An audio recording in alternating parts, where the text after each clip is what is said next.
Hello everyone, welcome to my channel. My name is Sane Kalari. I'm going to be talking today or teaching you guys today on adjusting skin tones in Adobe Premiere Pro. Whether you're a content creator or somebody who is trying to improve the overall look of a video project, it's very crucial you understand how to adjust skin tones. So let's dive into it. So the first thing we need to do is to drop this in the sequence panel to create a timeline. Well, let's do a basic color correction. I guess this was shot on a Sony A7 III, if I'm not mistaken,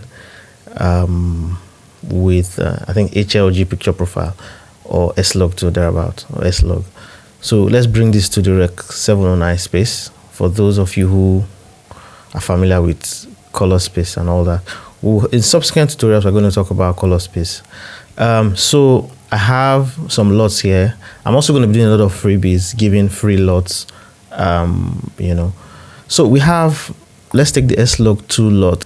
We need to adjust our exposure because the exposure on the face is rather too hot. We're exposing for the face.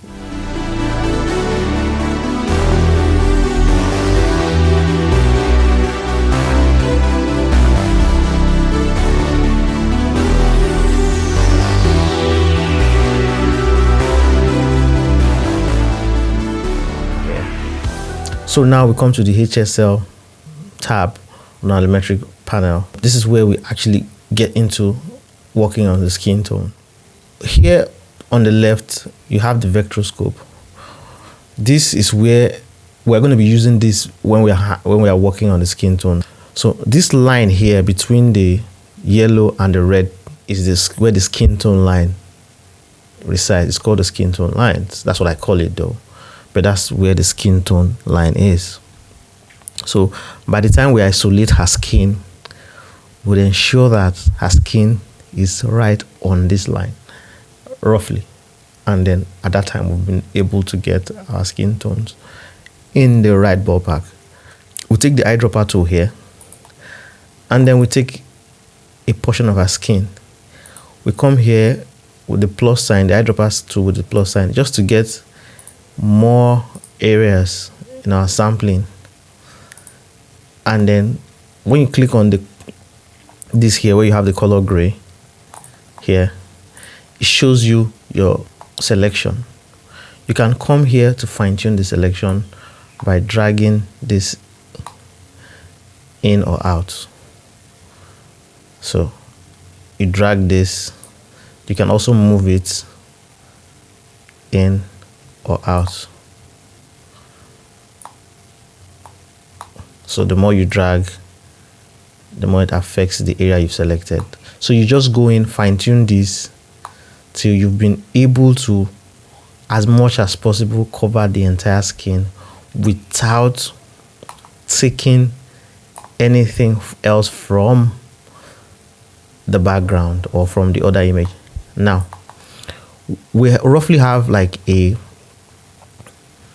mask here, or we've been able to take this area out. So what we do is we can soften that selection. We denoise it first of all to reduce the noise, and then we soften it a bit so that it's not too harsh. We soften it. Now here on the correction, we can choose to use one color wheel or 3 color wheels where we have the shadow, midtone, and highlight. But for the sake of this tutorial, let's just stick to the one color wheel. On the vector scope, you can see that we are on the skin tone line, but you can see that there are some little variations of other colors. Like I can see a green spill here and there, So what we can do is we can either use the tint slider. You see, as we move it, we are introducing more reds to the skin. This is moving towards red. If we move it the other way, you see it's moving towards green. That's how it works. Let me reset that. The temperature slider, if we move it this way, we're pushing it further down the skin tone line. If we bring it, if we bring it this way, we're pulling it in the opposite direction. So you understand that. Now, if we come here also, we see that we have a lot of green in this footage. Let me zoom in a bit. Yes, you can see we have different shades of colors. We can see some greenish tint here. This is the green here. We can decide to go in the opposite of green gently. So remember, small movements, small corrections. So let's take this out. You can see just little correction. You see how with just that little correction, we've been able to bring back some more life into her. This is without it. You can see there's a green cast with it. This is just simple. We've been able to bring back some more life. This is greenish. This is going in the opposite direction of green. Remember, just subtle adjustments. Let's go back to 100%.